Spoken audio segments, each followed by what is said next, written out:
Yo, what to do, YouTube? Welcome back to another video. This is going to be kind of a later video. It took me a while to get this to render out, but I kind of wanted to just dive into who is Foxy.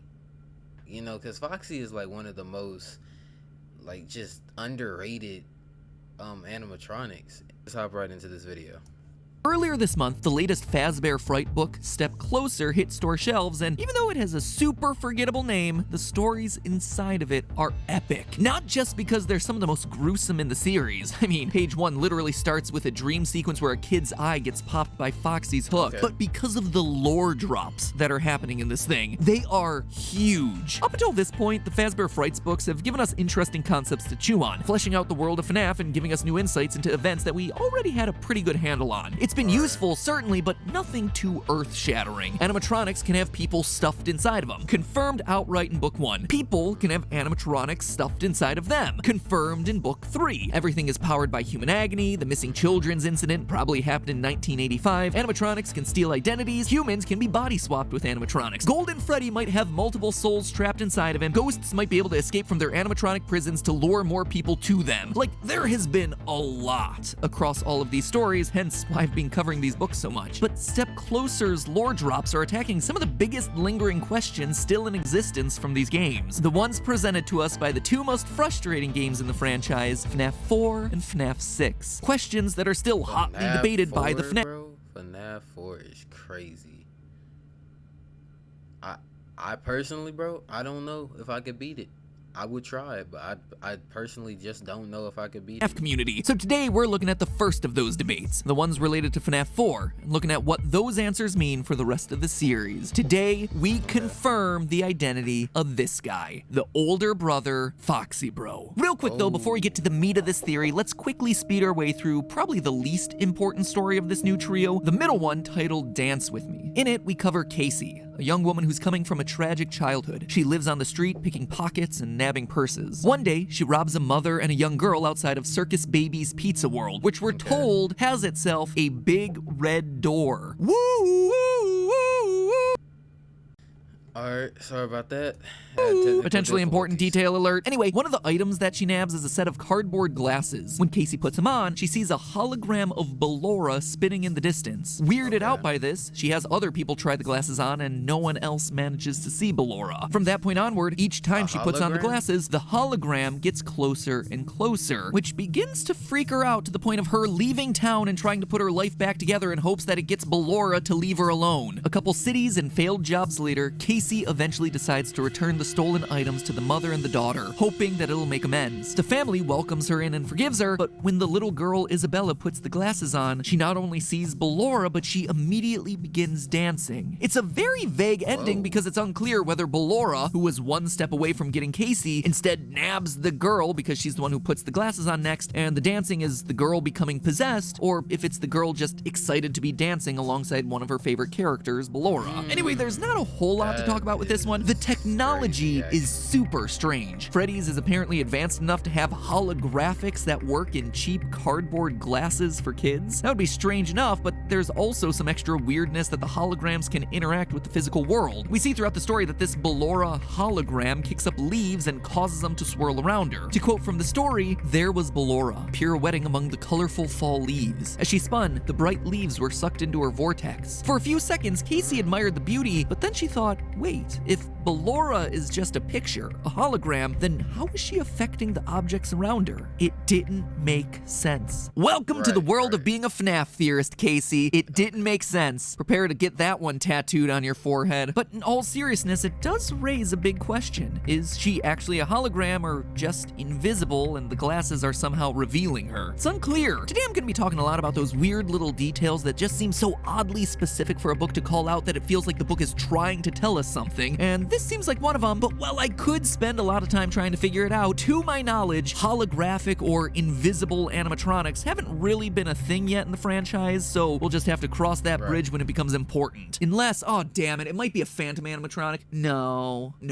they don't interact with the real world, do they? Last point to be made about this story though is its recurring theme of mothers and motherhood. A lot of the backstory that we get on Casey is her troubled relationship with her mom, which has played a big part in how her life ended up the way it did. Casey, throughout throughout the story, is also visited by an older woman at a bus station that gives her grandmotherly advice. She's saved from the police by another elderly woman. She makes amends with that mother and daughter that have a relationship that she envies. I mean, it could be me thinking too much about this, big surprise, but it doesn't feel like a coincidence that Ballora is the main animatronic featured in a story about motherly relationships. I had a theory a long time ago, 2 years ago, that Ballora was some sort of stand-in for Mrs. Afton. Right, not obviously. in any sort of creepy way, get your mind out of the gutters. I mean, that she represents the wife that William Afton lost or divorced him, or most likely that he abandoned in the aftermath of his daughter getting clawed to death by Baby. I mean, just look at the song that Ballora sings in Sister Location. Why do you hide inside your wall when there is music in my hall? All I see is an This is the most I've heard of her song, actually. More joy, an empty tomb. An empty tomb, aka the bedroom of our tragically deceased child. William hides inside his walls by diving even deeper into his work. It's something that William's partner Henry does in the original novel trilogy. When he loses his daughter, he shuts out the rest of the world, hiding behind his walls and obsessing over his work to try and bring her back. And so when William does this in the games, his wife is left alone and probably ends up leaving him. As such, as some sort of coping mechanism, William recreates her in animatronic form, depicting her with perpetually shut eyes because to William, she was blind to what needed to be done to rebuild the family, blind to the fact that his work was so important. She wanted to move on, to do frivolous things like sing and spin and dance, or at least that's how he felt from his perspective. William Afton was mired in his own misery of loss. Like I said, it's a bit of a stretch and something that I've lightly talked about before, but I thought the connection between Ballora and mothers in this story was particularly interesting and worth calling out. Anyway, onward to the real story I want to address today, Step Closer, which isn't just sparking new theories, but is straight up confirming stuff that we've argued about for years. In it, we meet Pete, a 16-year-old who, due to their parents' divorce, has to babysit his little brother, Chuck the Chump. One day, while watching him at a Freddy Fazbear's pizzeria, Pete, annoyed about having to be the responsible one, decides to scare Chuck a little by taking him backstage to see an out-of-service Foxy. Pete fires up the machine and Chuck runs away, leaving Pete alone to get seemingly hypnotized by Foxy's performance. A performance that repeats one line over and over. You can be a pirate, but first you'll have to lose an eye and an arm. And from there, you can probably guess what happens. Over the next few days, Pete gets into multiple accidents that put either his eye or his arm in danger. A scalpel nearly hits his eye in science class. A butcher knife almost chops off his hand at the store. A buzzsaw blade shoots out at him from a nearby construction site. He gets hooked in the face by a fishing line, and he almost loses a hand to a Chinese finger trap at the school carnival. Anyway, the two brothers eventually make amends and come to the realization that Pete needs to face down Foxy to break some curse. Pete rushes to Freddys, but in his panic, he's hit by an oncoming truck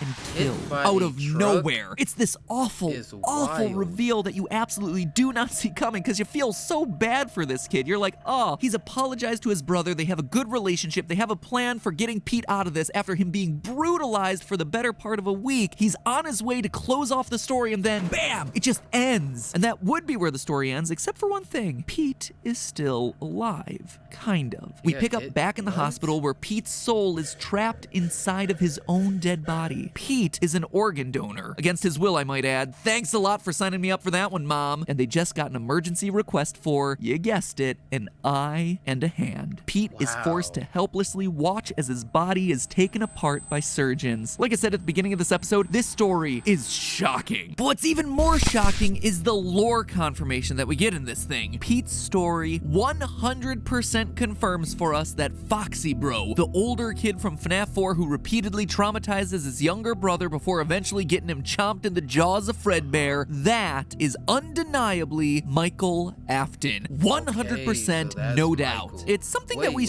Wait. Okay, so... Okay, because I thought I had it right. So if Michael is in the Foxy mask, who are in the other? Cause who's in the Bonnie, Chica, and Fred? Was there a Freddy mask? Hold on. Yeah, and the Freddy mask. Who are the other three? I don't know who they are. Michael Afton. 100% no doubt. It's something that we strongly suspected for a while, and something that later evidence started to throw into question, but this story, happening 5 years after that game's initial release, finally clears it up for us. Obviously, there are some superficial similarities here. Pete has a younger brother who's scared of the animatronics, just like Foxy Bro has the crying child, his younger brother who's scared of the animatronics. Pete is connected to Foxy throughout the story, just like the brother in the Foxy mask. Pete and Chuck's parents are divorced, just like it seems William and Mrs. Afton are in the game, leaving the older brothers alone to care for their younger siblings. At one point in the story, Pete's hand starts to turn purple, which points us back to Michael Afton and sister location physically turning purple. And lastly is that final scene where Pete should be dead, but isn't, which exactly mirrors the iconic words of one Michael Afton, "Father, it's me, Michael. I should be dead, but I'm not." But all of it is just a bunch of weak parallels between Foxy Bro and Michael, and Michael and Pete, and Foxy Bro and Pete. How do we know for sure that all three of these characters are connected? One word, gum. People ask me a lot how I come up with these theories, and more often than not, it's small details that just stick out as off for the author or game designer to include, as though they're purposely seeding these details out there to try and signal something to us. And in this particular story, the odd character detail of Pete is that he chews gum a lot. Page 4, he's chewing watermelon gum while watching his brother. Later, when he's scared by the Foxy animatronic, the book makes mention of him swallowing that gum. Okay, that's fine, that's a one-off thing, no big deal. But later, on the way to the butcher shop, we're told that he, quote, pops a wad of watermelon gum into his mouth. On the boat fishing with his dad, he wishes he had brought his watermelon gum. It is mentioned a lot in this short story, enough that it sparked my theorist senses and made me flag it to look into later. Now, obviously, at no point during Fnaf 4, or heck, any of the games, do we see a character actively chewing gum. That'd be silly, but that's not the only place that we see these characters at this point. Let me direct your attention back to the Fnaf Survival Logbook. Who knew that a book with dabbing Chica as an active selling feature would become the single most important item for lore solving of this franchise? For those of you who don't remember this little gem, it's the logbook, originally owned by Mike, as we see on the title page, that helped us to solve for Cassidy's name. And wouldn't you know it, but today it's also the thing that's gonna now reveal to us Michael Afton's true identity. Page 49, quote, list 10 bad habits you'd like to break. Number 1, chewing gum excessively. I mean, there it is, plain as day. Pete chews gum excessively. Michael Afton chews gum excessively. Pete eventually turns purple and comes back to life after being dead. Michael Afton eventually turns purple and comes to life after being dead. Pete is an older brother who scares his younger sibling using Foxy. So Foxy Bro in Fnaf 4 is an older brother who scares his younger sibling with Foxy. Pete equals Michael, and Michael equals Fnaf 4's Foxy Bro. Done, confirmed, another character identity locked. This detail has been sitting in the logbook for years, just waiting to be used. Kind of impressive. Well done there, Scott. Well done. And this confirmation tells us everything we need to know about Michael's motivation for the rest of the game series. He's avenging his brother's death, the one that he made happen. When Golden Freddy appearances are accompanied by the words, "It's me," it is literally the younger brother saying, "It's me. I'm here," to his older brother. But of course,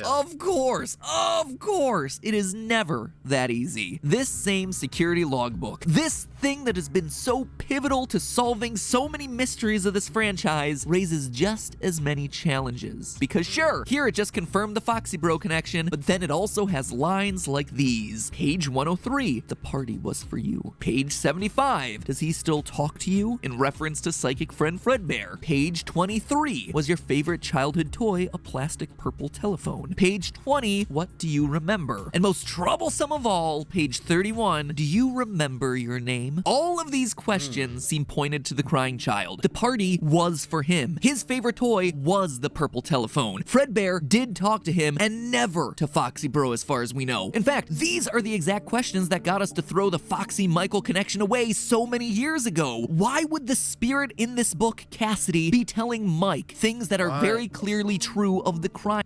It doesn't matter how far I go, like newest lore or the oldest lore, there's always a picture of Cassidy, bro. I don't child. If Mike was indeed the older brother the entire time, like this latest Fazbear Fright story just confirmed for us, it doesn't make sense. Which is why now we have to solve these last two questions. What do you remember? Do you remember your name? I mean, Right. yeah, I do remember my name. It's Mike. I wrote Mike on the first page of the book, didn't I? Unless Mike never truly was my name. The question that we're left with, and the question I pose to you and that I still need time to think through is, what did Michael forget? And how did he forget it? Was he the bite of 87 victim? Is that how he lost his memory? Did some sort of other trauma cause him memory loss? And more importantly, is there some other strange connection between Michael and the crying child? Like, seriously, why would the book say that the party was for Michael when FNAF 4 clearly tells us that it's not? I can't believe that this is just some sort of typo or something. This book is so precisely engineered to be the linchpin in too many mysteries of this franchise for that to be the case. So could that connection between the two brothers be the reason why Michael's name might somehow be different? All theories for another day, my friends, but at least for now, we're one more confirmed step closer to getting the answers we've been looking for so long. So maybe that's the reason why the story is in fact called Step Closer, because otherwise that title for a story about a kid losing an eye and an arm just doesn't make a whole lot of sense. Next time, we tackle Susie and her connections to FNAF 6. In the meantime, remember that food theory... I haven't seen that at all. I haven't seen anything about Susie. Okay, if you guys like the video, make sure to drop a like. If you're new, subscribe. I will see you guys in the next one. Turn your notifications on so you never miss a video, and I will see you later. Peace.